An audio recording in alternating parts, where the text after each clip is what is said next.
Bienvenue sur Tempérament Société. J'espère que vous allez bien. D'accord, je rends grâce à Dieu aussi. Aujourd'hui, nous allons parler de la communication. Une thématique que je juge très importante euh, par rapport aux différents éléments que nous partageons ici. Voilà.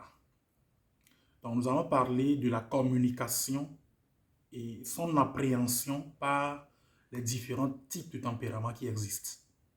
Voilà. Et donc, certainement que nous allons faire la vidéo sous, ou bien en plusieurs parties, voilà, pour que la vidéo ne soit pas trop longue. Alors, plus précisément aujourd'hui, nous allons parler de la communication, ce que nous entendons par la communication et euh, les avantages de la communication ou bien les désavantages lorsqu'on ne communique pas. Voilà. C'est quoi la communication?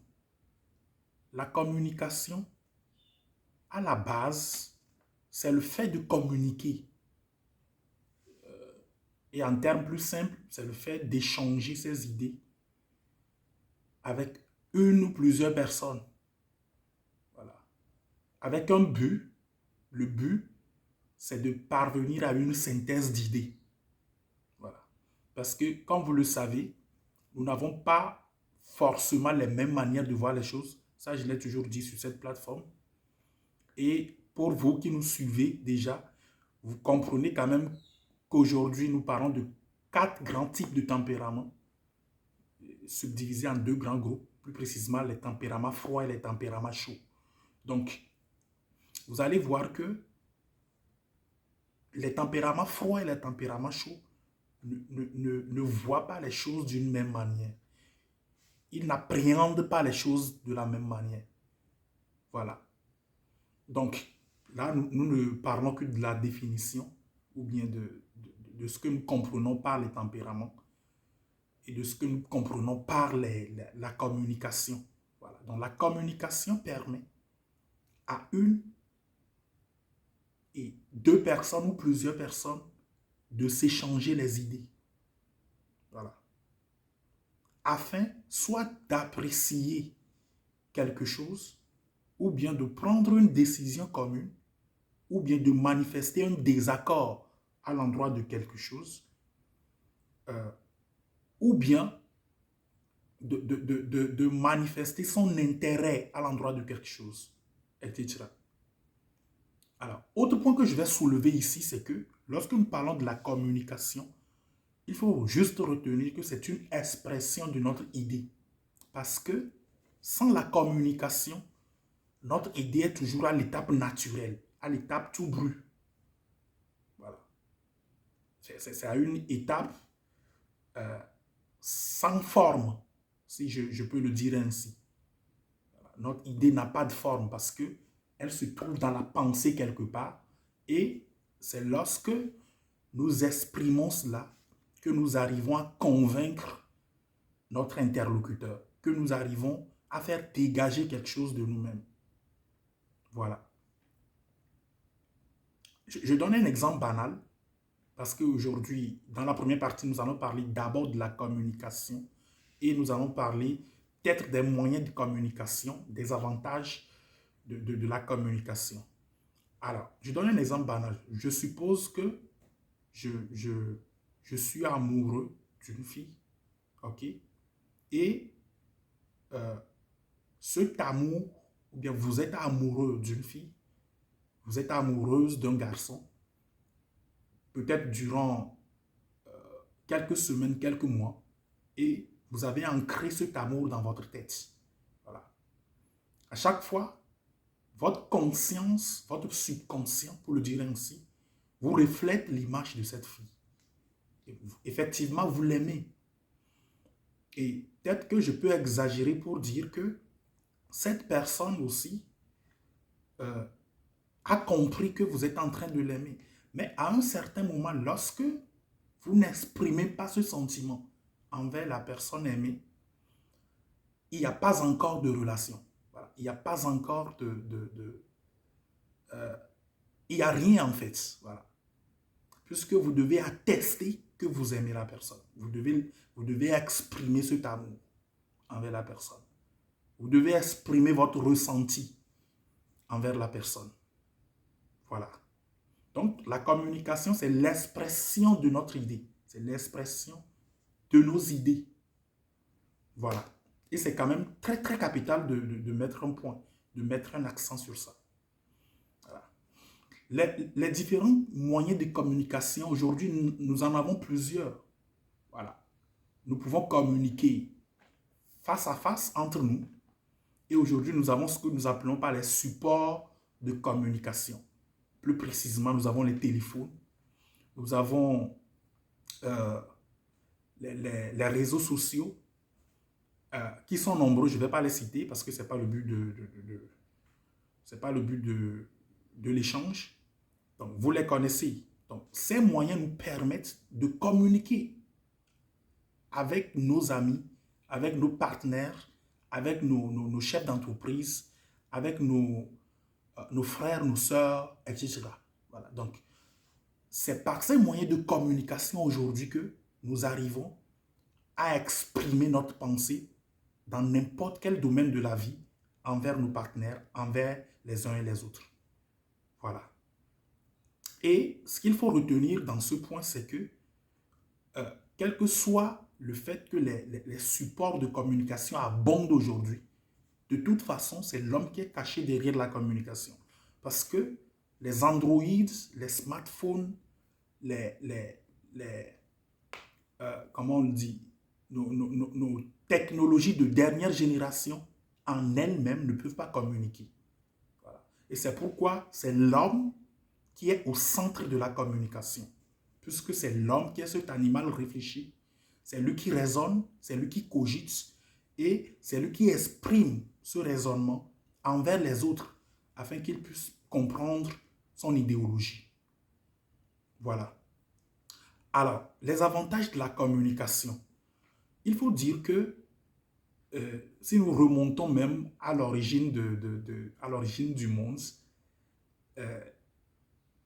c'est par la communication que le monde existe aujourd'hui. Voilà. Le monde dans lequel nous sommes existe par la communication. Voilà. Est-ce que vous comprenez? Voilà. Si nous nous référons à la parole de Dieu, pour ceux qui sont croyants, c'est même pas une affaire de croyance parce que la Bible, il y a des paroles de vie dans la Bible. Voilà. Donc, la Bible dit, au commencement, Dieu créa la terre et les cieux. Il les a créés comment? Il a dit que la lumière soit. La parole, la communication. Dieu a parlé. Je me dis, lorsque je préparais cet échange, je me disais que Dieu, dans sa divinité, Dieu, dans sa suprématie, Dieu, avec toutes les capacités et tous les attributs qu'il a, il pouvait ne pas parler, il pouvait ne pas communiquer forcément. Mais, peut-être par un système miraculeux, faire apparaître les choses. Voilà. Mais, Dieu ne l'a pas fait, il a communiqué, il a parlé. Et donc, nous devons comprendre que ce n'est pas la parole, ce n'est pas la communication que le monde a existé. Et vous qui suivez cette vidéo, vous existez par la communication. Voilà. Un jour à un autre, votre père a eu le courage, effectivement, il a eu le courage d'exprimer son amour envers votre mère. Et tout comme s'il s'amusait, ce courage avec l'expression d'idées d'amour dans la tête vous a formé. C'est ce que ça veut dire. Voilà. Supposons que votre père n'avait pas eu ce courage. Donc vous ne devez même pas exister. Est-ce que vous voyez? Voilà. Il y a eu des soucis, il y a eu des difficultés dans les relations. Il y a eu des problèmes, différents types de problèmes. Mais toujours par la communication, vous existez jusqu'à ce jour. Voilà. Et donc, cela veut dire que la communication, son avantage, ça permet de régler la cohésion sociale. Ça participe à une bonne cohésion sociale. Voilà. Et lorsque nous vivons dans une société X ou Y donnée, dépendamment de la nature de la société, pour ceux qui ont déjà suivi mes vidéos jusqu'à ce jour, vous allez comprendre qu'il y a différents types de sociétés. Voilà. Alors, vous allez quand même comprendre que au jour le jour, nous rencontrons des problèmes dans notre société cible. Et nous ne pouvons pas régler ces problèmes sans la communication. Ce que moi j'appelle pas communication active. Voilà. Donc, la communication permet de régulariser, permet de participer à la cohésion sociale. Voilà. Alors, qu'est-ce que la communication fait? La communication introduit la paix. Ce n'est pas la communication que nous pouvons faire la paix. Je suppose, s'il y a des litiges entre 2 ou 3 personnes, généralement, c'est vrai que les tempéraments l'abordent différemment. Nous allons en venir. Mais le courageux qui va poser le pas de communication va apporter la paix. Et si les deux décident de ne pas parler, ils restent là-bas. Donc, la communication est très, très importante. La paix, le salut, l'amour, ça introduit la joie, ça introduit la vigueur, ça introduit la confiance en soi. Ça permet de se comprendre et de comprendre l'autre. Écoutez, si vous ne communiquez pas, vous êtes chef d'entreprise, vous ne communiquez pas avec vos employés, vous êtes chef de famille, vous ne communiquez pas avec toujours vos employés, j'appelle par employés peut-être les gens qui sont dans la maison.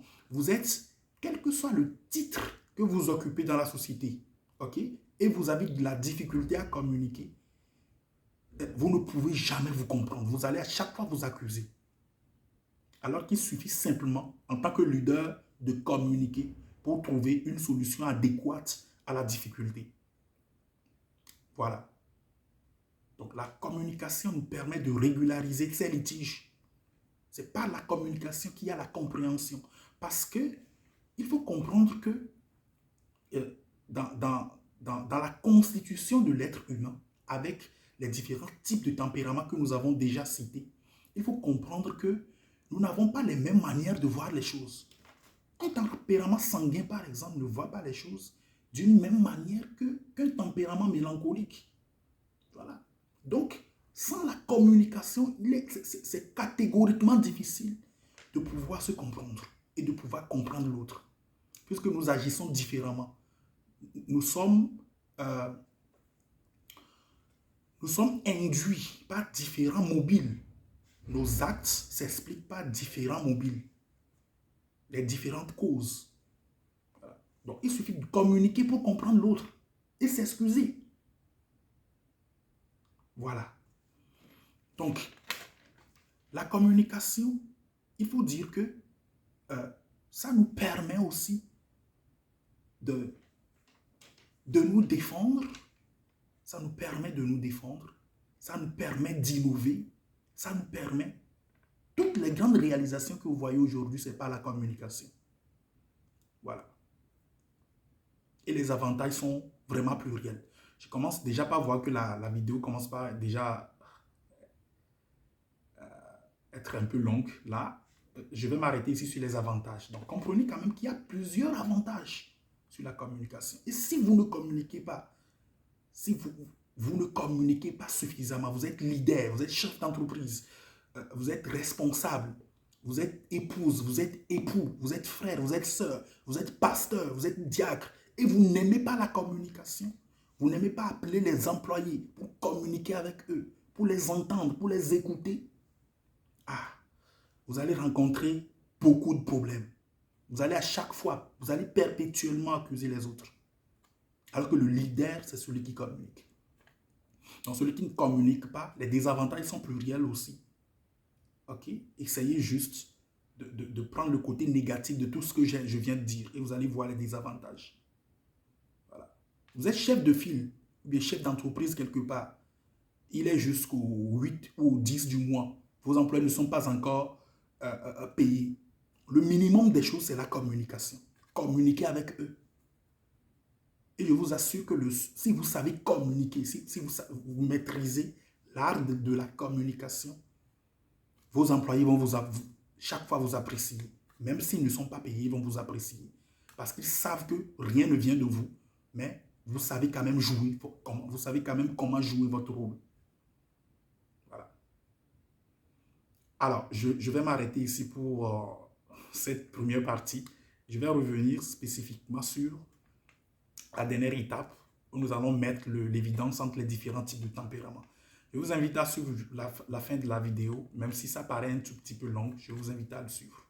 Soyez bénis et à la prochaine.